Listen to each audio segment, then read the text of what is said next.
देखिए students, cost of capital का जो चैप्टर हमारा कंटिन्यूशन में है उसी में हमें आगे बढ़ना है चीज़ों को सीखने के लिए। आपको types of cost of capital बताए गए थे कि हमको बोरोड कैपिटल की कॉस्ट कैलकुलेट करना सीखना होता है और प्रेफरेंस शेयर्स की कॉस्ट कैलकुलेट करना सीखना होता है, इक्विटी शेयर की कॉस्ट कैलकुलेट करना सीखना होता है और उसके साथ साथ आपका रिटेन्ड अर्निंग्स की कॉस्ट कैलकुलेट करना सीखना है, weighted average cost of capital सीखना है। ये सब चीज़ें हमारी टॉपिक में थी क्योंकि यही सारे सोर्सेज हमारे पास फंड्स के होते हैं बिजनेस करने के लिए, तो इन सब की कॉस्ट हमें निकालनी होती है। कॉस्ट ऑफ कैपिटल क्या होता है, एक सिंपल सी डेफिनेशन आपको बताई हुई है, minimum required rate of earning. पैसा जहाँ से प्राप्त किया उसके बदले में जो आपको रिटर्न देना है, जिससे भी रिसीव किया उसको रिटर्न देना है, तो वो रिटर्न उसको देने से पहले आपको कमाना है, you have to earn that. तो इसलिए हमने इसका डेफिनेशन बोला minimum required rate of earning, clear, to cut off the capital expenditure. Capital expenditure क्या है, जो भी आपने पैसा एक्वायर करके बिजनेस की एसेट्स एक्वायर करी, क्लियर। अब बात ये है कि हम cost of borrowed capital last lecture में सीख चुके हैं, प्रेफरेंस शेयर कैपिटल सीख चुके हैं, cost of equity capital, retained earning हमारा नेक्स्ट टॉपिक है। Cost of equity share capital simple सी बात है कि आपने मतलब कंपनी ने आपसे, मतलब कंपनी से मतलब है यहाँ पर फाइनेंशियल मैनेजमेंट कंपनी के लिए होता है, राइट। तो कंपनी ने पैसा सोर्स किया इक्विटी शेयर इश्यू करके, तो उनको इक्विटी शेयर्स को रिटर्न में वो क्या देते हैं, डिविडेंड।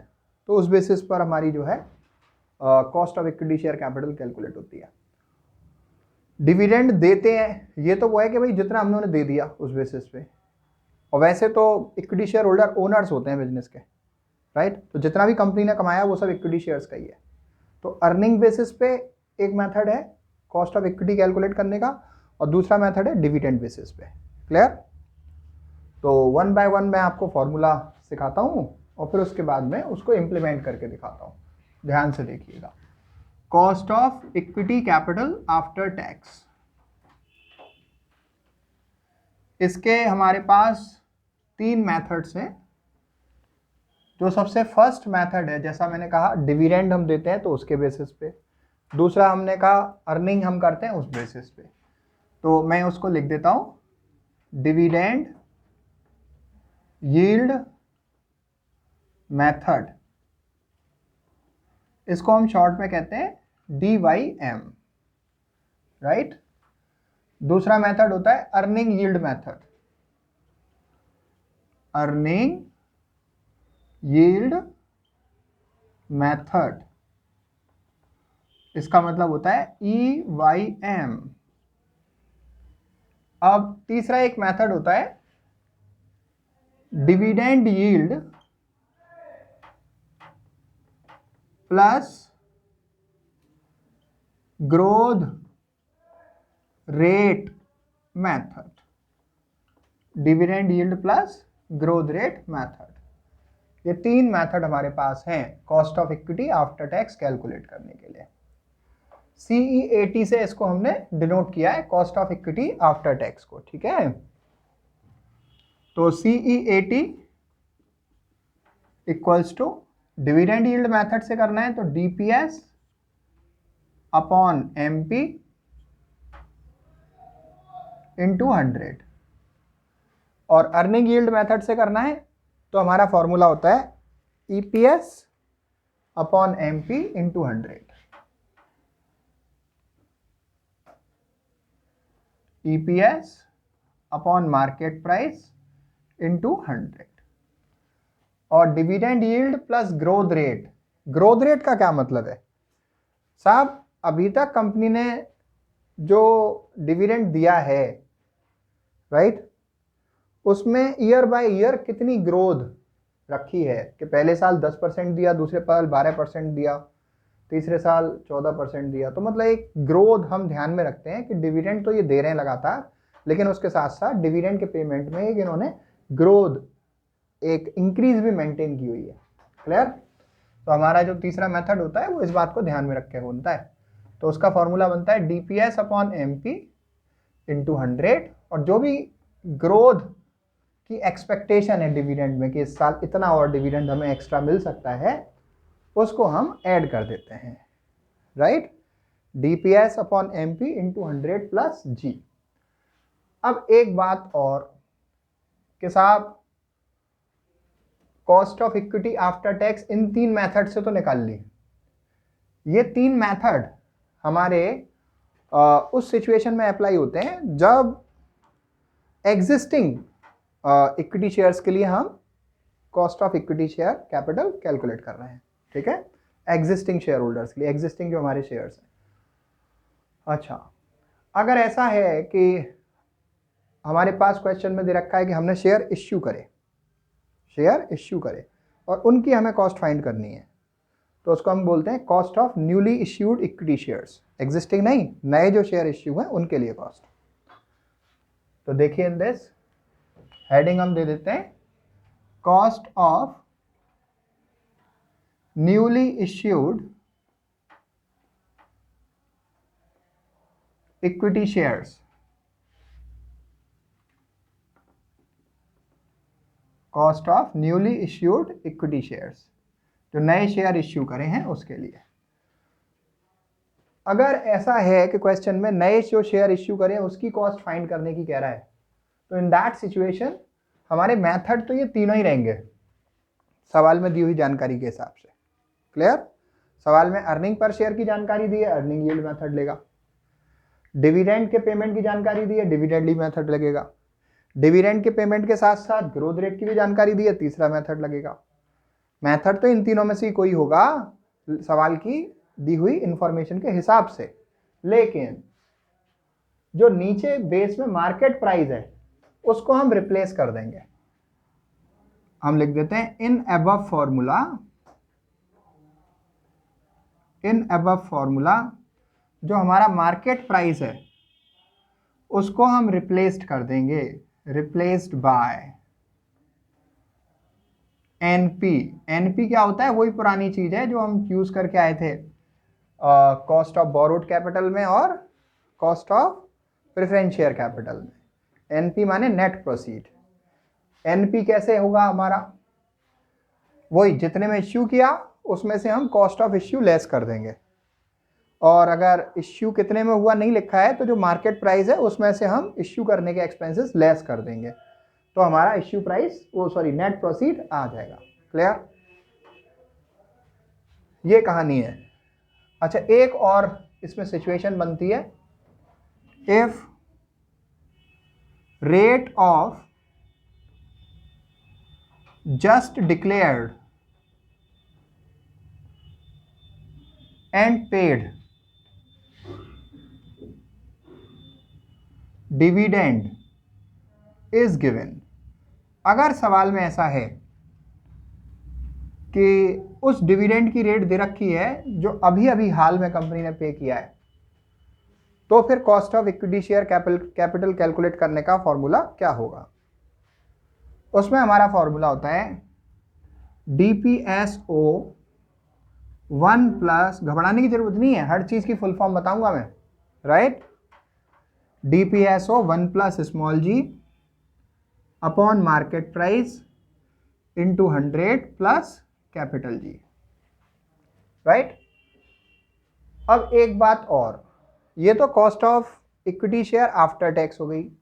अगर आपको बिफोर टैक्स भी कैलकुलेट करनी है क्वेश्चन में, तो cost of equity share before tax equals to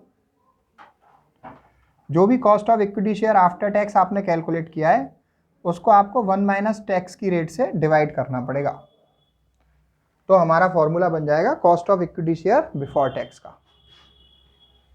अब एक एक करके इन सब की फुल फॉर्म ध्यान से सुन लो और नोट कर लेना। क्लियर? तो फर्स्ट वाला है CEAT। ये क्या चीज है? Cost of equity share after tax. लिखते जाएं साथ में, ये फर्स्ट वाला CEAT equals to cost of equity share after tax. Right at the very same time cost of equity share after tax. Clear? अब ये क्या है आपका? ये DYM तो लिखा है डिविडेंड यील्ड मेथड है, EYM लिखा है अर्निंग यील्ड मेथड है। अब ये तो पूरा ही लिखा हुआ है dividend yield plus growth rate. अभी ये फुल फॉर्म बता ही दिया CEAT, cost of equity after tax. ये देखिए DPS equals to dividend per share, DPS equals to dividend per share, DPS equals to dividend per share. फिर इसके बाद MP दिया है, MP equals to market price per share, MP equals to market price per share. Clear? फिर इसके बाद दिया है EPS, EPS equals to earning per share,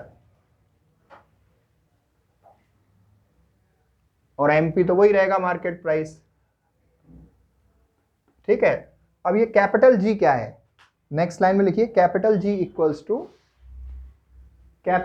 equals to growth rate of dividend. Capital G denote होता है growth rate of dividend, dividend के payment की growth rate. Next आपका क्या है, मार्केट प्राइस नेट प्रोसीड से रिप्लेस हो जाएगा। ठीक है। अब नीचे NP की फुल फॉर्म भी लिख देते हैं यहां पर, that is net proceed. Final amount जो मिला दैट इज नेट प्रोसीड। अब ये यहां पर इस फॉर्मूले में स्मॉल g यूज हुआ है। स्मॉल g क्या है, स्मॉल g का मतलब होता है जो भी ग्रोथ रेट दे रखी है डिविडेंड की, उसको 100 से डिवाइड करना है मुझे। जो भी डिविडेंड की ग्रोथ रेट दे रखी है उसे मुझे 100 से डिवाइड करना है। जैसे 5% ग्रोथ रेट है तो मैं 5% पूरे की बात करूंगा तो वो कैपिटल G है, लेकिन मेरे को जहां पर स्मॉल g चाहिए तो मैं 5/100 0.05 यूज करूंगा वहां पर। क्लियर? 0.05। NP मतलब नेट प्रोसीड। अभी ये क्या है, DPSO। DPSO लिखिए आप, DPSO rate of just declared and paid dividend. Rate of just declared and paid dividend, जो भी डिविडेंड आपने जस्ट में डिक्लेयर किया हाल ही में कंपनी ने और पे किया शेयर होल्डर्स को, वो ये होती है DPSO। स्मॉल g बता ही दिया, कैपिटल G बता ही दिया। अब बात ये CEBT क्या है, CEBT cost of equity share before tax. CEAT क्या था, cost of equity after tax, और ये क्या है, cost of equity before tax.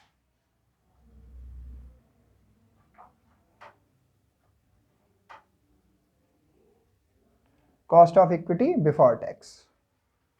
Clear? अब देखिए इन सवालों को इंप्लीमेंट करा देते हैं न्यूमेरिकल से फटाफट। तो एक एक करके मैं सवाल बोलता जाऊंगा, आप उनको ध्यान से सुनते जाएंगे और उसका सॉल्यूशन समझते जाएंगे। सवाल बिल्कुल वैसे ही हैं जैसे हमने पहले आपको कराए थे, उसी तरीके से इन फॉर्मूले की रिक्वायरमेंट को सेटिस्फाई करते हुए न्यूमेरिकल है, बिल्कुल घबराने की ज़रूरत नहीं है। तो इसमें आपका जो है कॉस्ट ऑफ कैपिटल में कॉस्ट ऑफ इक्विटी का जो पहला न्यूमेरिकल बनता है उसको आप नोट करें। इसमें लिखा है कि मिस्टर राज लिमिटेड है, right, mister Raj limited has issued 1000 equity shares of ₹10 each. Mister Raj के पास क्या है, 1000 इक्विटी शेयर हैं 10 रुपए वाले। क्लियर? मिस्टर राज के पास 1000 इक्विटी शेयर 10 रुपए वाले, फुली पेड है। मार्केट प्राइस है 15 रुपए पर शेयर, इसका मार्केट प्राइस है ₹15 पर शेयर, ₹15 पर शेयर इसका मार्केट प्राइस है। अब आगे देखते हैं, कंपनी ने डिविडेंड बांटा है 1.5 पर शेयर। तो जो कंपनी डिविडेंड बांटती है उसको हम बोलते हैं DPS। कितना बांटा है, 1.5 पर शेयर। तो अब आपसे कहा कि कॉस्ट ऑफ इक्विटी निकालिए, तो अगर ये सवाल है cost of equity after tax आपको निकालनी है, तो आप सवाल को देखकर, उसकी इंफॉर्मेशन को देखकर पहचान सकते हो कि इसमें कौन सा फॉर्मूला हमारा लगेगा, अप्लाई होगा। क्लियर? कौन सा लगेगा देख के आप बता सकते हो। एक तो डीपीएस दिया हुआ है हमारे पास और एक मार्केट प्राइस दिया हुआ है, डीपीएस और मार्केट प्राइस। तो फॉर्मूला हमारा जो लगेगा that shall be on dividend yield method, that shall be on dividend yield method. तो you can simply put DPS 1.5 upon market price 15 into 100, right? तो मैं क्या करूंगा, डीपीएस लिख दूंगा that is 1.5 upon market price 15 into 100। हाँ, कितना आ जाएगा अभी? 10%। क्लियर? ये हमारे इस सवाल का सॉल्यूशन हो जाएगा। अगला क्वेश्चन देखते हैं। नेक्स्ट क्वेश्चन में हमारे पास क्या लिखा हुआ है, earning per share x limited की 12 रुपये की है, ईपीएस कितनी है? 12 रुपये की है। अगले सवाल की जानकारी लेते हैं। अर्निंग पर शेयर हमारे पास है 12 रुपये की, ईपीएस 12। आगे लिखा है मार्केट प्राइस उस शेयर का जिसकी फेस वैल्यू 100 रुपीज है, 150 है। तो फेस वैल्यू शेयर की कितनी है? 100, मार्केट प्राइस कितना है? 150। अब आपसे कह दिया कॉस्ट ऑफ इक्विटी निकालो। क्लियर? फेस वैल्यू 100 रुपये वाला शेयर है, 150 रुपये की मार्केट प्राइस है। भाई फेस वैल्यू क्या होती है? जितने में आपने शेयर को इश्यू किया, that is a face value. और जो dividend, interest, discount, premium, expense calculate होते हैं हमेशा फेस वैल्यू पे होते हैं। This is a price which is a face value, right? तो उसका अपना जो बेस फेस है वो फेस वैल्यू है शेयर का। तो यहाँ पर 100 रुपीज वाला शेयर है, 150 का मार्केट प्राइस है। अर्निंग पर शेयर और मार्केट प्राइस और फेस वैल्यू हमें दे रखा है। तो कौन सी हमारी रिक्वायरमेंट फॉर्मूले की पूरी हो रही है? सेकंड की, अर्निंग यील्ड मेथड। तो हम पुट कर सकते हैं EPS upon MP into 100। EPS कितना हो गया? ईपीएस है 12, मार्केट प्राइस इंटू 100 कितना आ जाएगा? 8%। Clear? This shall be the answer of this. Next करते हैं। नेक्स्ट हमारा न्यूमेरिकल है हमारे पास, Ayush limited has just declared and paid dividend, right? Ayush limited ने जस्ट डिक्लेयर किया और डिविडेंड पे किया। तो just declared and paid dividend वाला सवाल है, तो ऐसी लाइन कहां पर लिखी है? ये वाली है, just declared and paid dividend वाली लाइन ये है। तो आयुष लिमिटेड का सवाल है और उसमें हमें जानकारी दे रखी है कि just declare and paid dividend की जानकारी दे रखी है। तो जैसे ये लाइन हम सुनते हैं, पढ़ते हैं, तो हमें मालूम पड़ जाता है कि हमें कौन सा फॉर्मूला अप्लाई करना है। क्लियर? तो just declare and paid dividend जैसी दिया होगा तो मैं उसको किस नाम से लिखूंगा? डीपीएसओ के नाम से लिखूंगा, राइट? तो यहाँ पर डीपीएसओ मेरे पास कितना है? 12% है। यहाँ लिख देता हूँ डीपीएसओ 12%। क्लियर? आगे रीड करता हूं सवाल को। On the equity share of ₹10 each, 10 रुपए वाले इक्विटी शेयर पर, कितने रुपए वाले इक्विटी शेयर पर? 10 रुपए वाले इक्विटी शेयर्स पर। तो उसका फेस वैल्यू शेयर का 10 रुपए है और उस पर हमने जस्ट डिक्लेयर किया और पे किया डिविडेंड कितना? 12%। एक्सपेक्टेड ग्रोथ रेट 5% है। ग्रोथ रेट कितनी है? 5%। तो उसको हम कैपिटल जी लिखेंगे 5%, कैपिटल जी लिखेंगे 5%। क्लियर? अब आगे देखिए, फाइंड आउट करना है cost of equity share capital. Present में मार्केट प्राइस उस शेयर का है 15.75। मार्केट प्राइस कितना है? 15.75। अच्छा एक बात, हमें ये तो मालूम पड़ गया कि साहब just declare and paid dividend की रेट दे रखी है, तो हमारा ये वाला फॉर्मूला अप्लाई होना है ना?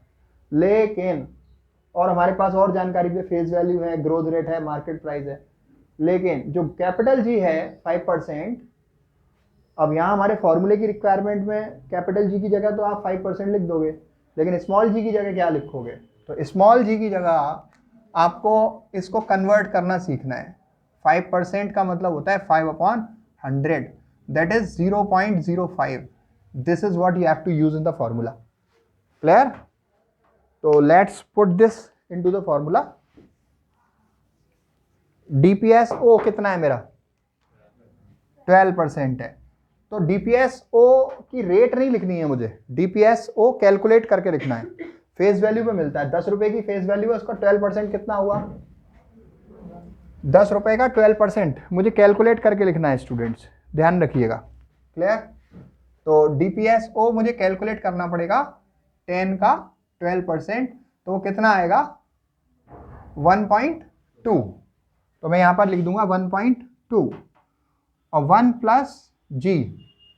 जी का मतलब स्मॉल जी चाहिए मुझे 0.05 अपॉन मार्केट प्राइस चाहिए मुझे, that is 15.75 into 100 plus capital G चाहिए, that is 5.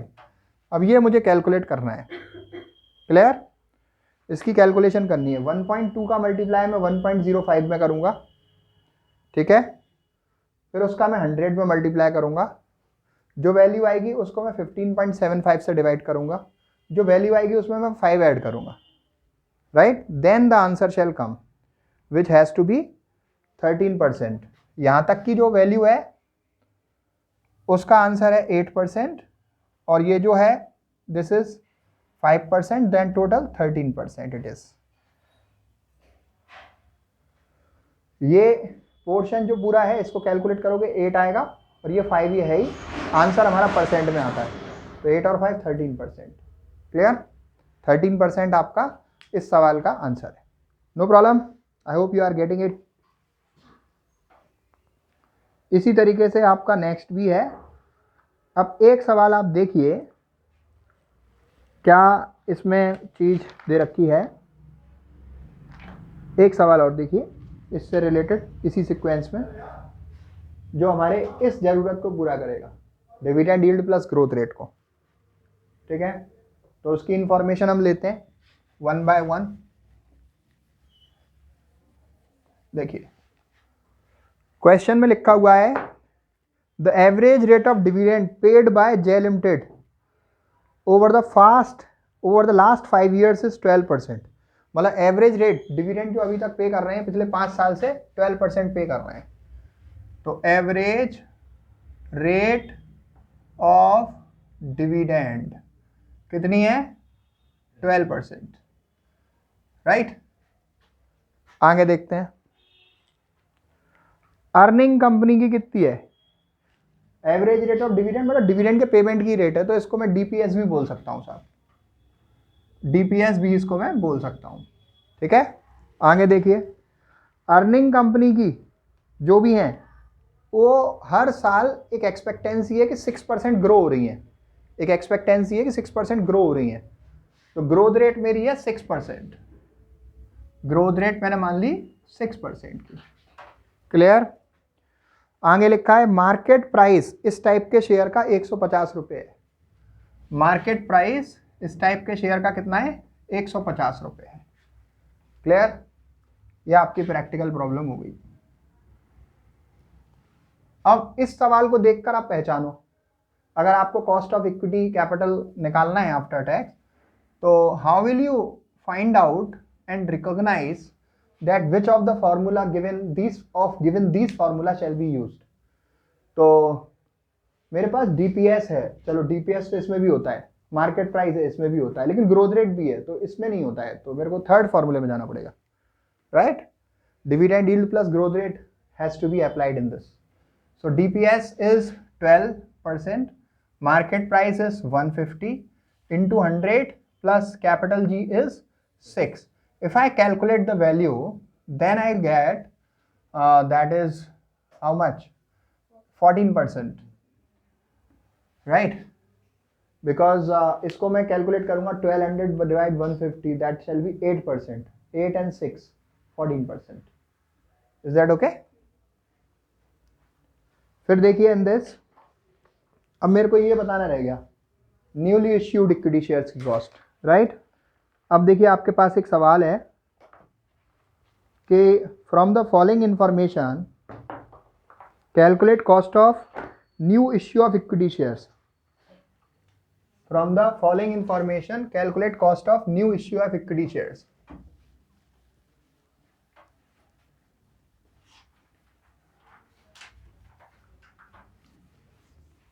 Cost of new issue of equity shares.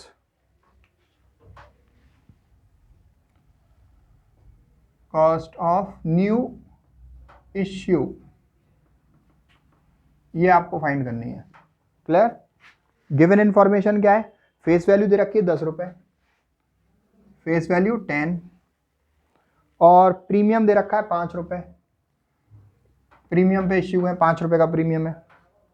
और earning after tax, net earning after tax 3 rupees per share. Earning after tax ₹3 per share, लिख देता हूं। फिर आगे क्या लिखा है? Cost of issue 2 rupees, cost of issue ₹2 पर शेयर, राइट? अच्छा, this is the information of the question, right? Let us see what it is providing us as the information. नए इश्यू इक्विटी शेयर्स हैं जिनकी cost हमें find करनी है। हमें बता रखा है 10 रुपये वाला शेयर हमने इश्यू किया है, 5 रुपये प्रीमियम पे किया है, तो इसकी हेल्प से हमें नेट प्रोसीड कैलकुलेट करना होगा, राइट? नेट प्रोसीड कैसे आएगा? नेट प्रोसीड आएगा कि आपने 10 रुपये का शेयर इश्यू करा, 5 रुपये प्रीमियम पे करा, 10 और 5 15 हो गया, और 2 रुपये का कॉस्ट ऑफ इश्यू है, लेस कर दिया, तो कितने रुपए हो गया? 13 रुपीज़ का नेट प्रोसीड हो गया। क्लियर? भाई प्रीमियम जुड़ता है, डिस्काउंट लेस होता है, एक्सपेंस लेस होते हैं, नेट प्रोसीड कंपनी के पास उस शेयर से जितना आया वो निकल के हमने आ जाता है। अच्छा, एक तो ये हो गई चीज। दूसरी, earning after tax equals to ₹3 per share लिखा है, तो earning after tax 3 rupees per share, this is earning per share, right? Let me tell you that, though this is earning per share. What is it? ₹3. So what we have? We have EPS. इसके अलावा और कोई information है? We have EPS, we have net proceed, new issue it is. तो EPS के base पे earning yield method लगेगा, मतलब ये वाला फॉर्मूला लगना है, EPS अपॉन MP इंटू 100, क्योंकि ये नया इश्यू है तो MP की जगह मुझे NP लिखना है, ठीक है? तो cost of equity after tax has to be EPS upon NP into 100, because नए इश्यू का है। नया इश्यू नहीं होता तो NP की जगह MP आता। क्लियर? EPS में कितना लिखूं? 3, नेट प्रोसीड कितना लिखूं? 13 into 100। What shell be the result? 23.08। अब इसके बाद एक मोस्ट इंपॉर्टेंट क्वेश्चन आता है, ग्रोथ रेट से रिलेटेड सवाल है, बहुत ढंग से सुनना समझना। क्लियर? आई होप यहां तक आपको अच्छे से समझ में आया होगा, ठीक है? तो ग्रोथ रेट से रिलेटेड सवाल है, और जो बहुत सिग्निफिकेंट है, चीज़ों को समझने के लिए बहुत ज़रूरी है कि आप चीज़ को ढंग से समझें। ये डिफरेंट ईयर्स की डिविडेंड की पेमेंट की रेट को बता रहा है कि इस साल में हमने इतने % दिया, नेक्स्ट ईयर में हमने इतने % दिया, नेक्स्ट ईयर में हमने इतने % दिया। क्लियर? और फिर सवाल की एडिशनल इन्फॉर्मेशन भी दे रहा है। तो आपको ये पता करना है कि साहब इन डिविडेंड की रेट में कंसिस्टेंसी है या कुछ इंक्रीज डिक्रीज हो रही है, उस बेसिस पे आपको सवाल में यूज़ करनी है इन्फॉर्मेशन। तो let us see what the question is going to deliver as the information, right?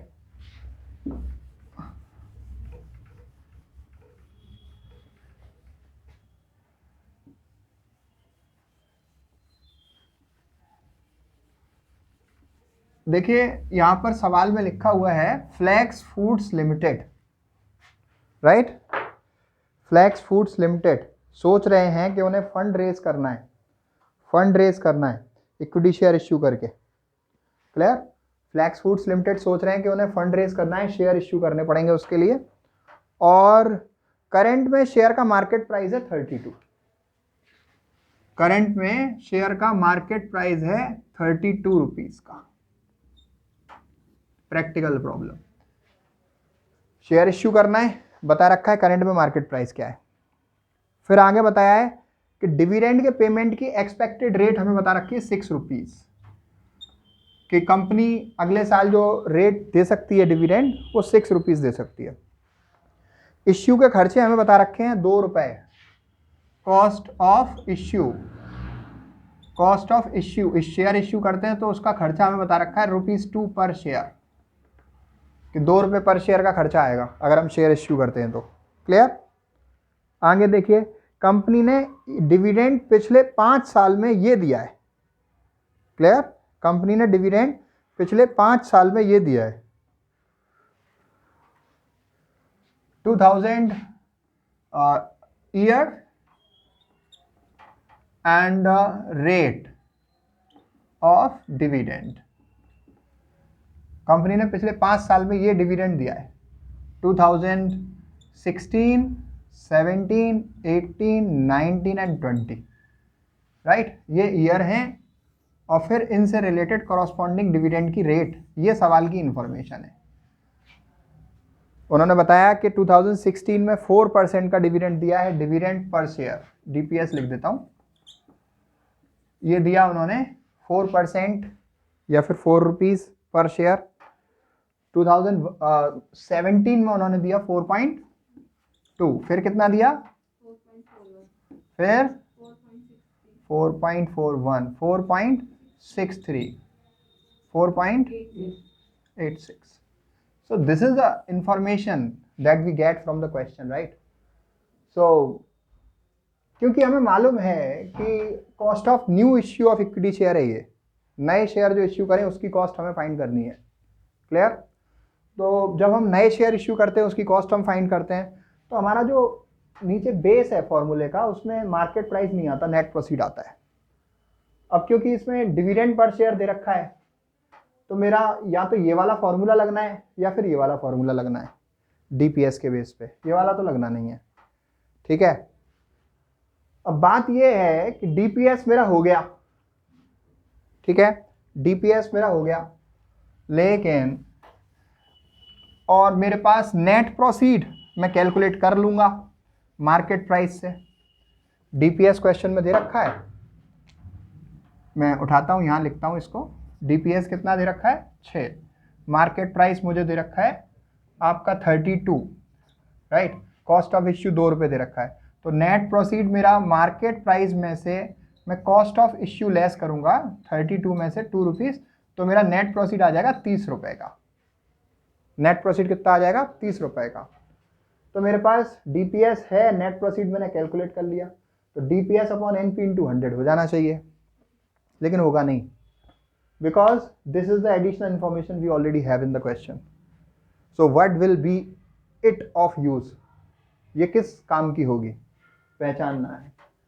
2016 में हमने 4% दिया, मतलब 4 रुपीज़ पर शेयर दिया, रेट ऑफ डिविडेंड कह लो, डिविडेंड पर शेयर कह लो। 17 में 4.2 दिया, 18 में 4.41 दिया, 19 में 4.63 दिया, 2020 में हमने 4.86 दिया। We just have to analyse the trend of dividend given in different years by the company, right? Let us see what analysis can give us. Analysis can say that 4% आप दे रहे हो पहले साल, दूसरे साल आप 4.2 दे रहे हो, तो there is an increase of 0.2.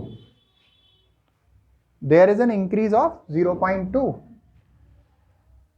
कितना इंक्रीज हो रहा है, 0.2, 0.2 का इंक्रीज है। और जो आपने डिविडेंड सेकेंड ईयर दिया है और थर्ड ईयर दिया है, उन दोनों में इंक्रीज है 0.21, ठीक है, 0.21। Clear? First and second year में आपने एडिशनल जो डिविडेंड दिया 0.2, सेकेंड और थर्ड ईयर में जो एडिशनल डिविडेंड दिया दैट इज 0.21, और थर्ड और फोर्थ ईयर में जो आपने एडिशनल डिविडेंड दिया 4.41 और 4.63 का difference that is 0.22, that is 0.22। What is the additional dividend, 0.22। हाँ, क्लियर? ऐसे निकालते जाएंगे। अभी इससे मिलने क्या वाला है, इससे मिलने ये वाला है कि this will help you to calculate the growth rate, right. अब दिखाते हैं आपको कैलकुलेट करके। जैसे 2016 17 16 एंड 17, 2016 एंड 17 के बीच में हमारा एक ग्रोथ हुआ है डिविडेंड का, दैट इज 0.2। अब ग्रोथ का रेट कितना निकलेगा, 0.2 इंटू 100 अपॉन बेस, मतलब वापस 2016 का डिविडेंड का रेट, दैट इज 4। इसको आप कैलकुलेट करोगे तो देगा हमें ये 5%। मतलब 16 और 17 में जो 0.2% डिविडेंड आपने दिया है, उसका अगर मैं परसेंटेज निकालूं कि कितना इंक्रीज हुआ है, तो 0.2 इंटू 100 अपॉन प्रीवियस ईयर का डिविडेंड 4, दैट इज 5%। क्लियर। अभी मैं निकालता हूं 17 और 18 के बीच में, 2018 और 17 के बीच में, तो इसमें एडिशनल डिविडेंड हमने कितना दिया है, 0.21 एडिशनल डिविडेंड। इसका रेट निकालते हैं, इंटू 100 अपॉन प्रीवियस ईयर का डिविडेंड कितना है, 4.2, तो यहां से ये 5% आ जाएगा। क्लियर। तो आगे भी आप निकालोगे ना तो उसका ऐसे ही 5% आएगा, 0.22 आगे आप निकालोगे 2018 और 2019 का, तो 0.22 इंटू 100 अपॉन बेस ईयर का कितना है, 4.41, दैट इज 5%। आगे भी यही निकलेगा। तो ग्रोथ रेट हमारी 5% की है। अब मैं बता दूं आपको कि डीपीएस मेरे पास है, दैट इज 6, नेट प्रोसीड मैंने कैलकुलेट कर लिया, दैट इज 30, ग्रोथ रेट मैंने फाइंड कर ली कितनी, 5% की। मैं ये फॉर्मूला पुट कर सकता हूँ, डीपीएस कितना लिखूँ, 6, मार्केट प्राइस कितना लिखूँ, 30 एंड और इंटू 100 प्लस कैपिटल जी 5, तो कितना आ गया ये 10%, हाँ सॉरी 25%, हाँ 25%। Is it okay. अब देखिए इसी तरीके से आपका आगे जो भी क्वेश्चन होगा मिसिंग इंफॉर्मेशन को भी कैलकुलेट करने का, वो आप कर सकते हो, उसमें कोई समस्या नहीं है। एक सवाल और देख लो, सवाल दिया हुआ है, इसको मैं रफ कर देता हूं यहां से।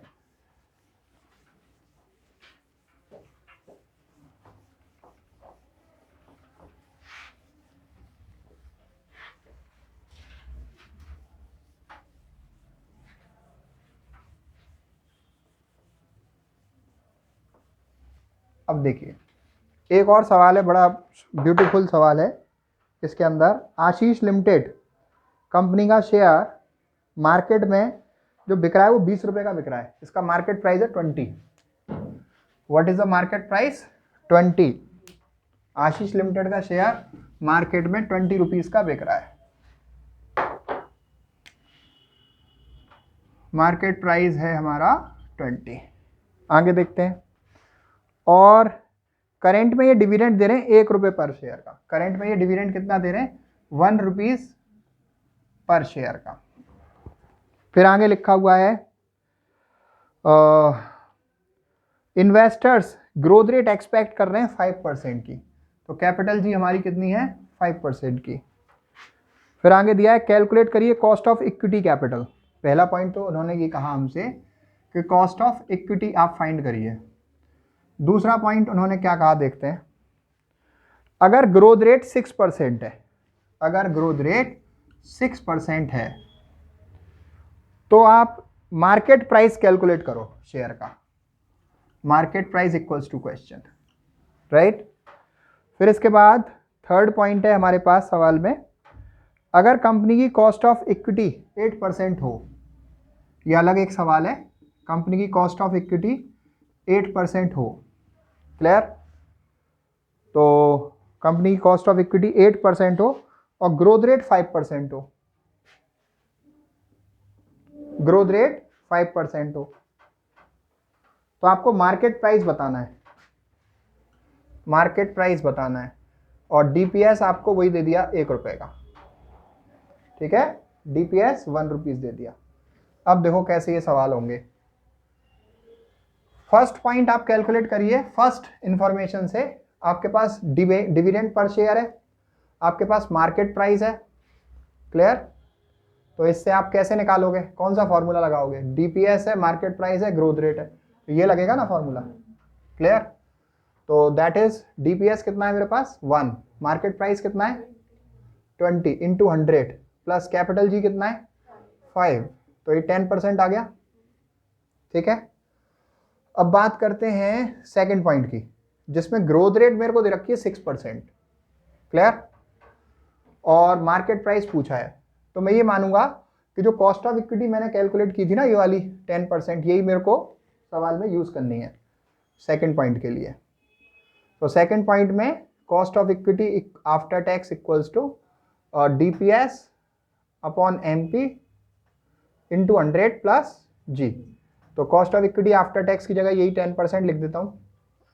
ठीक है, और फिर इसके बाद मैं DPS कितना लिखूं, DPS वही पुराना ही रहेगा, मार्केट प्राइस तो मेरे से पूछा हुआ है into 100 plus capital G, growth rate कितनी दे रखी है 6, तो ये 6% इधर 10 के पास आएगा तो माइनस का हो जाना है, तो दैट इज 4। 6% उधर 10 के पास आएगा तो वो माइनस का हो जाएगा, है ना, तो ये हो जाता है हमारा 4। अभी ये 100 अपॉन MP रह गया, नीचे अपॉन 1 किया, क्रॉस मल्टीप्लीकेशन किया, MP का 4 से मल्टीप्लाई, 100 का 1 से मल्टीप्लाई, तो MP की वैल्यू कितनी आ गई 25। 4 इधर मल्टीप्लाई का है, 100 के पास अपॉन में जाएगा ना, तो 100 अपॉन 4 दैट शैल बी कितना 25। अच्छा, ये हमारे 2 पॉइंट सोल्व हो गए। तीसरा देखते हैं, कॉस्ट ऑफ इक्विटी मुझे दे रखा है, फॉर्मूला मेरा यही रहने वाला है, formula is not going to change. Cost of equity after tax equals to DPS upon MP into 100 plus G। We are not going to change the formula, right. CEAT book में वो कभी कभी formula बना देते हैं calculate करने वाली value के हिसाब से, हम ऐसा नहीं कर रहे, हम वैल्यू में फॉर्मूले में वैल्यूज पुट करके फाइंड करेंगे मिसिंग वैल्यू। तो CEAT मेरी 8 दे रखी है, मैंने लिख दी। DPS कितना दे रखा है 1, मैंने लिख दिया। मार्केट प्राइस कितना है पता नहीं मुझे, इंटू 100 प्लस कैपिटल G कितना है 5%, तो 5 इधर आएगा माइनस हो जाएगा, 100 का 1 में इंटू करो 100 upon MP upon 1, cross multiplication करो, MP into 3 equals to 100 into 1, so MP shall be 100 upon 3, 33.33। Clear? This is what all about आपका जो है cost of equity capital. Next topic में हम सीखेंगे cost of retained earnings, right, वो most important topic है, और रिटेन्ड अर्निंग्स के साथ weighted average cost of capital भी सेम टाइम पर सीखेंगे। Clear? Thank you so much.